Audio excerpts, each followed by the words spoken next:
Assalamualaikum warahmatullahi wabarakatuh. Perkenalkan, nama saya Widya Santari dari Fakultas Ekonomi dan Bisnis. Di sini saya akan sedikit menjelaskan teori tentang conceptual framework.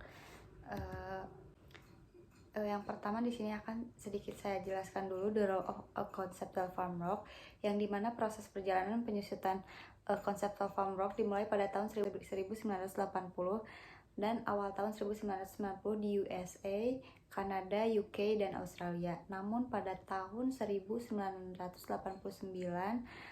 proses perkembangan conceptual framework mengalami hambatan dari proses perkembangan berbagai faktor seperti kesulitan dalam pembentukan fundamental issues yang berkaitan dengan instrumen dan juga adanya investasi politik, sehingga prosesnya berjalan dengan lambat. Tetapi pada tahun 2002 terdapat kemajuan yang di dalam proses perkembangan conceptual framework dikarenakan adanya IISB atau FISB conference program, di mana dalam program tersebut dibutuhkan sebuah framework yang kuat untuk memadu para pembuat accounting standar dan melaksanakan tugasnya, sehingga pada tahun 2004 IISB mulai untuk membentuk secara konseptual framework yang lengkap dan konsisten. Lalu konseptual framework tersebut adalah suatu sistem koheren yang terdiri dari tujuan dan konsep fundamental yang sering berhubungan menjadi akuntansi keuangan dan laporan keuangan. Artinya bahwa konsep lainnya mengalir dari konsep-konsep pokok sebagai referensi dalam menetapkan standar akuntansi keuangan dan pelaporan.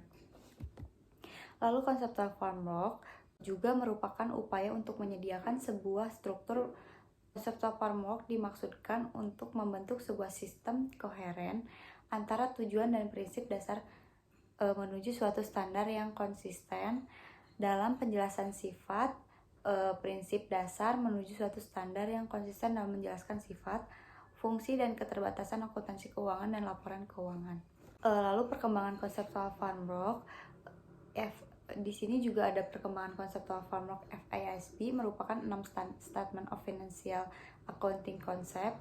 Yang pertama ada nomor 1 objective of financial reporting by business enterprise. Yang kedua ada qualitative characteristic of accounting information. Yang ketiga ada element of financial statement of business enterprise. Yang keempat ada reconciliation in financial statement of business enterprise. Yang kelima adalah ada element of financial statement. Yang keenam ada using cash flow information and present value in accounting measurement. Lalu conceptual framework digunakan untuk mengumumkan banyak standar yang berupa berguna dan konsisten di masa depan. Lalu untuk tujuan pembelajaran conceptual framework tersendiri yaitu untuk memahami komponen-komponen representation fitness dengan economic consequence. Lalu ada melihat conceptual framework dari sudut pandang kodifikasinya. Peran dari kerangka kerja konseptual tersendiri adalah akuntansi bertujuan untuk memberikan teori terstruktur akuntansi. Hal ini dapat dilihat dari ruang lingkup dan tujuan pelaporan keuangan di tingkat konseptual berikutnya. Peran ini dari kerangka ini yaitu mengidentifikasi karakteristik kualitatif informasi keuangan seperti relevasi, keadaan, kompartasibilitas, ketepatan waktu, dan stabilitas. Dan unsur-unsur dasar akuntansi seperti aset, kewajiban, ekuitas, pendapatan, biaya, dan keuntungan. Lalu conceptual framework memiliki beberapa manfaat dan peran penting di dalam akuntansi. Di antaranya yaitu pertama ada financial reporting, dapat lebih konsisten dan logis dari sebuah konsep yang jelas, konsisten, dan terstruktur.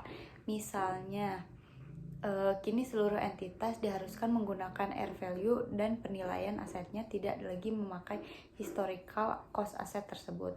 Lalu yang kedua, adanya regulation yang dijelaskan di dalam conceptual framework memaksa pihak-pihak yang bertanggung jawab harus membuat laporan yang sesuai dengan Farmrock.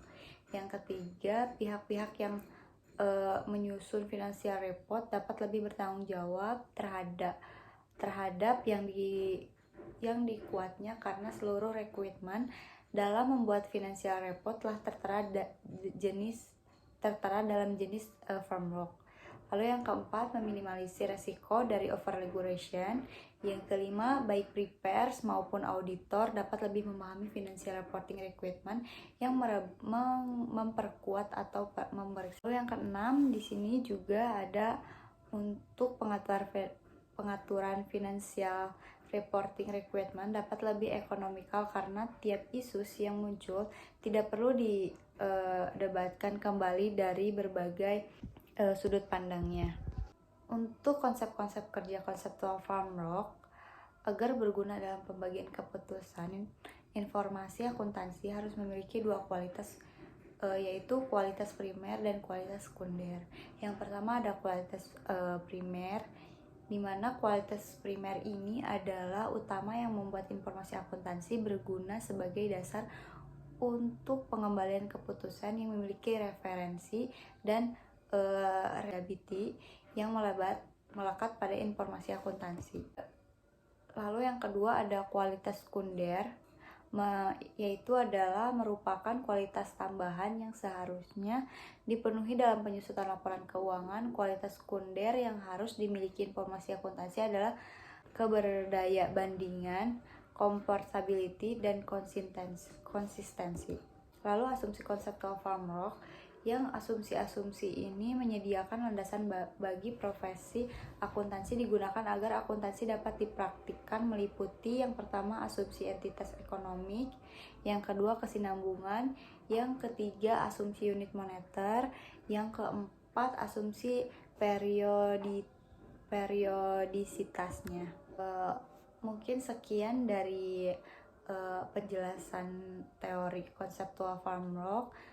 Apabila ada kekurangan, mohon maaf. Sekian dari saya. Terima kasih. Assalamualaikum warahmatullahi wabarakatuh.